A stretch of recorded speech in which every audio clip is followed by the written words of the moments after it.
कहानी की शुरुआत होती है टॉम नाम के एक बेहद होशियार लड़के से, जिसने अपने स्कूल के दिनों में ही मैक्सिकन ऑयल स्पिल जैसी बड़ी मुसीबत का हल निकाल कर दुनिया भर की बड़ी बड़ी ऑयल कंपनीज के होश उड़ा दिए थे। उसका कॉलेज खत्म होने से पहले ही दुनिया की 8 सबसे बड़ी ऑयल कंपनीज ने उसे नौकरी और सालाना $4 लाख की तनख्वाह देने का ऑफर दिया। लेकिन इतने बढ़िया ऑफर्स को ठुकरा कर टॉम ने स्पेन के वॉल्टर मोरलान नाम के एक आदमी का ऑफर एक्सेप्ट कर लिया। इस काम में उसे अपने तेज तर्रार दिमाग की मदद से एक ऐसी तिजोरी को खोलना था जिसे दुनिया की सबसे सुरक्षित तिजोरी समझा जाता था। असल में इस तिजोरी में ऐसा कुछ था जो वॉल्टर हासिल करना चाहता था, मगर पिछले 80 साल से आज तक कोई भी इस अनोखी तिजोरी को तोड़ने में कामयाब नहीं हो पाया। इसके बाद वॉल्टर ने टॉम को अपनी टीम से मिलवाया। वॉल्टर ने कहा कि उसने कुछ महीने पहले एक ऐसे जहाज को ढूंढ निकाला था जो कई साल पहले समुद्र में डूब गया था। उसमें से एक डब्बा निकला जिसमें बेशुमार खजाने का पता छुपा था,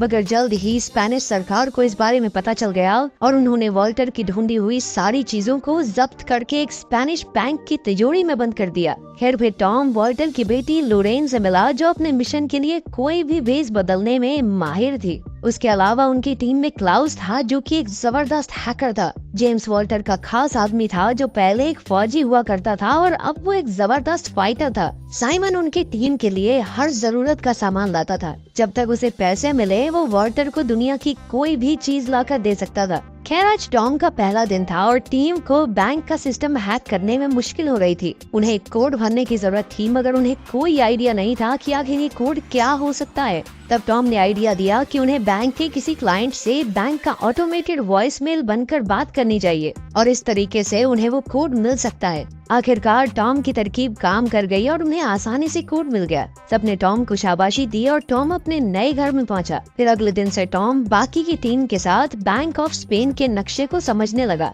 वॉल्टर के मुताबिक ये बिल्डिंग दुनिया की सबसे सुरक्षित बिल्डिंग है, क्योंकि यहाँ हजारों की तादाद में सेंसर्स और कैमरास लगे हैं और वहाँ के गार्ड भी सिक्योरिटी में कोई कमी नहीं छोड़ते। उनकी सबसे बड़ी मुश्किल तो स्पेनिश आर्मी का हेडक्वार्टर था, जो कि बैंक के ठीक सामने बना हुआ था। जब भी बैंक के सिक्योरिटी अलार्म्स बजेंगे तो हेडक्वार्टर से 500 फौजी एक साथ बैंक में घुस आएंगे। इसके अलावा बैंक का सिक्योरिटी चीफ पहले स्पेन की काउंटर टेररिज्म फोर्स का कमांडर था। अब वॉल्टर की टीम का मुकाबला ऐसी फौज से था जो किसी भी हालत में बैंक की हिफाजत करना जानती थी। इसके अलावा वॉल्टर की टीम को उस तिजोरी के अंदर के नक्शे के बारे में कोई जानकारी नहीं थी, इसलिए उन्हें एक स्कैन करके ये जानकारी हासिल करनी होगी। इस तिजोरी में घुसने के लिए उन्हें 2 चाबियों और सिक्योरिटी चीफ के फिंगरप्रिंट्स की जरूरत थी। इन्हें हासिल करने के लिए टीम ने बैंक में घुसने का फैसला किया। टॉम और साइमन सफाई कर्मचारी, लॉरेन यहाँ पर बेशकीमती पेंटिंग्स की जांच करके उनकी इंश्योरेंस बेचने आई थी और इन्हीं पेंटिंग्स के पीछे बनी तिजोरियों में वो 2 चाबियां रखी थी। जब सिक्योरिटी चीफ लोरेन को कमरे में ले जा रहा था तो लोरेन ने उसे अपनी कॉफी पकड़ा दी और इस तरह उन्हें चीफ के फिंगरप्रिंट्स तो मिल गए। इसके बाद वो पहली पेंटिंग के कमरे में पहुंची तो क्लाउस ने बैंक में कैमरा हैक कर लिए। फिर उसने लोरेन को पेंटिंग स्कैन करते हुए रिकॉर्ड किया और यही फुटेज 10 गुना धीरे धीरे करके चला दी। इसी दौरान लोरेन ने तिजोरी खोली और वहाँ रखी चाबी की बनावट कॉपी कर ली, मगर उसी वक्त अचानक वहाँ बैंक का डायरेक्टर आ गया और इधर कैमरा फिर से चालू होने में सिर्फ 20 सेकंड बाकी थे। 20 सेकंड बाद लोरेन को ठीक उसी जगह खड़ा होना था, मगर अब डायरेक्टर बीच में आ गया। तब लोरेन ने दिमाग लगाकर उसे अपनी तस्वीर लेने के लिए पीछे छोड़ दिया और ऐन वक्त पर डायरेक्टर फुटेज से बाहर हो गया। अब लोरेन दूसरी चाबी ढूंढने में लग गई। वहीं दूसरी ओर टॉम को सफाई वाले का भेस बनाकर तिजोरी स्कैन करनी थी। उसके हिसाब से असली तिजोरी इसी मीटिंग रूम के ठीक नीचे थी। टॉम तुरंत टेबल के नीचे छुप गया और उसने अपनी मशीन से स्कैन का काम शुरू किया, मगर तभी अचानक कुछ लोग वहाँ मीटिंग करने आ गए। अब टॉम टेबल के नीचे फंस चुका था और अचानक उसकी स्कैनिंग मशीन भी खराब हो गई। खैर कुछ देर छेड़छाड़ के बाद टॉम ने मशीन चालू कर दी और स्कैन पूरा हुआ, मगर उसी पल एक अलार्म एक्टिवेट हो गया और सिक्योरिटी चीफ ने पूरे बैंक को बंद कर दिया। तभी सामने से फौजी बैंक के लिए निकले। इधर लोरेन ने दूसरी चाबी का डुप्लीकेट बनाया ही था कि बैंक का डायरेक्टर उसे लेने आ गया। इस हड़बड़ी में वो असली चाबी को वापस रखना भूल ही गई। आखिरकार टीम ने फैसला किया कि लोरेन ये चाबी टॉम को देगी और टॉम चाबी को वापस तिजोरी में रखेगा। चाबी लेकर टॉम तीसरे माले पर गया और उसने चाबी रखकर तिजोरी बंद कर दी। तभी अचानक उसे पता चला कि एक गार्ड उस कमरे में आ रही है। फिर टॉम दिमाग लगाकर जानबूझकर पकड़ा गया और उसने नाटक किया कि ईयरफोन्स के कारण उसे सिक्योरिटी अलार्म सुनाई नहीं दिए। ये सुनकर गार्ड ने उसे जाने दिया और आखिरकार उनका मिशन पूरा हुआ। इसके बाद टॉम ने मशीन से मिला हुआ स्कैन निकाल कर देखा तो पता चला कि तिजोरी के नक्शे में ऐसी जगह थी जो ढंग से दिखाई नहीं दे रही थी। तब उसे एहसास हुआ कि यहाँ पानी भरा हुआ है। असल में तिजोरी एक तराजू पर बनी हुई थी और जैसे ही तिजोरी खुलने पर उसका वजन बदलेगा तो तिजोरी अपने आप बंद हो जाएगी और साथ ही उसमें ढेर सारा पानी भर जाएगा। अब उन्हें समझ आ गया था कि तिजोरी में घुसने के लिए उन्हें तिजोरी के वजन को बराबर रखना होगा। फिर टॉम दिन रात एक करके वजन बराबर रखने की तरकीब ढूंढने में लग गया। वहीं दूसरी ओर साइमन और जेम्स बैंक के नीचे की जमीन की छानबीन कर रहे थे कि उन्हें टॉम की बात सच होती दिखाई दी। वो तिजोरी वाकई में एक बड़े से तराजू पर बनी हुई थी, मगर उसका वजन एकदम 0 पर टिका हुआ था। इसके अलावा एक और मुसीबत उनके सामने खड़ी थी। उस अंडरग्राउंड कमरे की दीवारें टाइटेनियम स्टील से बनी हुई थी जो इतना मजबूत था कि उसे ड्रिल करने में 15 दिन लग जाएंगे। अपना मिशन पूरा करने के लिए वॉल्टर की टीम के पास बहुत कम वक्त था और इतने से समय में वो डिब्बा चुरा कर वहाँ से बाहर निकलना सबको नामुमकिन लग रहा था। इसलिए आखिरकार उन्होंने हार मान ली। अब वॉल्टर निराश होकर छत पर गया और उसने देखा कि सड़कों पर फुटबॉल फैंस की भीड़ लगी हुई थी।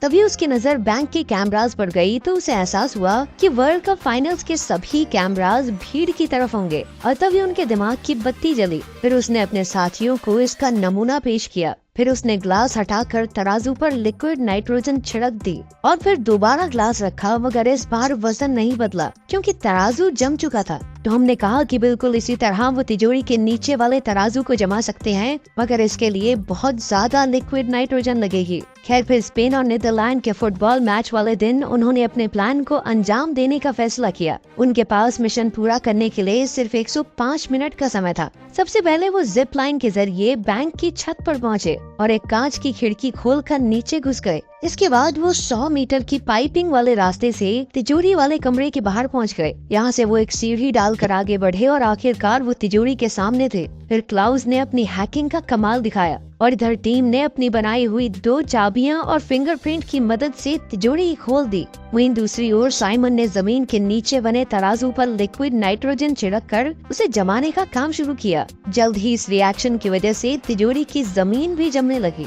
इधर टीम अंदर घुसकर वही डब्बा ढूंढने में जुट गई, मगर दूसरी ओर बैंक की सिक्योरिटी टीम को छत की खुली खिड़की के बारे में पता चल गया और वो तेजी से तिजोरी की ओर बढ़ने लगे। इधर वो डब्बा लोरेन के हाथ लग गया, मगर इसके बाद जो हुआ उससे सबके होश उड़ गए। असल में जेम्स एक अंडरकवर एजेंट था। अब उसके मन में लालच आ गया, इसलिए उसने अपनी टीम को धोखा देकर खुद डिब्बे पर कब्जा करने का फैसला किया। अब लोरेन के पास कोई चारा नहीं था, इसीलिए उसे जेम्स को डिब्बा देना पड़ा। अगर इससे पहले कि वो यहाँ से बाहर निकल पाते, नीचे तराजू पर लिक्विड नाइट्रोजन का असर खत्म हो गया, जिससे तिजोरी का सिक्योरिटी सिस्टम एक्टिवेट हो गया।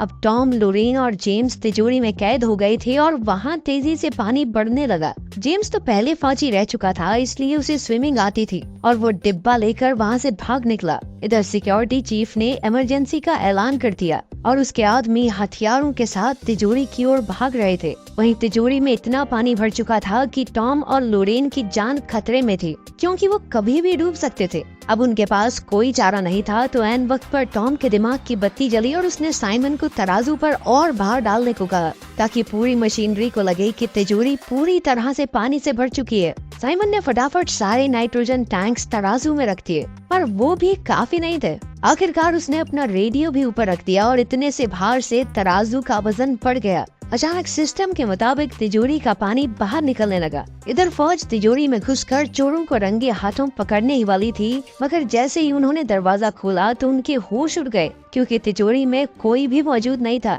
असल में टॉम और लोरेन ट्रेन पाइप्स के जरिए भागकर बैंक के ऊपर वाले मालों में पहुंच गए। इधर फौज और गार्ड्स हाथ धोकर उसके पीछे पड़े हुए थे कि अचानक लोरेन को याद आया कि जिस कमरे में वो पेंटिंग स्कैन करने गई थी, डायरेक्टर उसकी खिड़की हमेशा खुली रखता था। अब वो दोनों बिना समय गवाए खिड़की से नीचे कूद गए, जहाँ हजारों फैंस की भीड़ लगी हुई थी। उन्होंने तुरंत अपनी जैकेट्स उतारी और भीड़ में खो गए। इधर उनका पीछा करते हुए फौजी भी काफी करीब आ गए और अब वो पकड़े जाने वाले थे। आखिरकार वो खुद को पुलिस के हवाले करने को तैयार हो गए और उसी पल स्पेन मैच जीत गया और सारे फैंस खुशी से पागल हो गए। इतनी भीड़ में फौजी टॉम और लोरेन का पीछा नहीं कर पाए और आखिरकार वो दोनों बच निकले। फिर कुछ दिन बाद जेम्स ने वो चुराया हुआ डिब्बा अपने बॉस को दिया और जब उन्होंने खजाने का पता निकाला तो उसमें आईफिल टावर की लोकेशन थी। तब उन्हें याद हुआ कि सिक्योरिटी लोकेशन नहीं है और वॉल्टर की टीम ने उन्हें चकमा दे दिया था। आखिर में खुलासा होता है कि टॉम और लोरेन ने असली डिब्बा नकली डिब्बे से बदल दिया,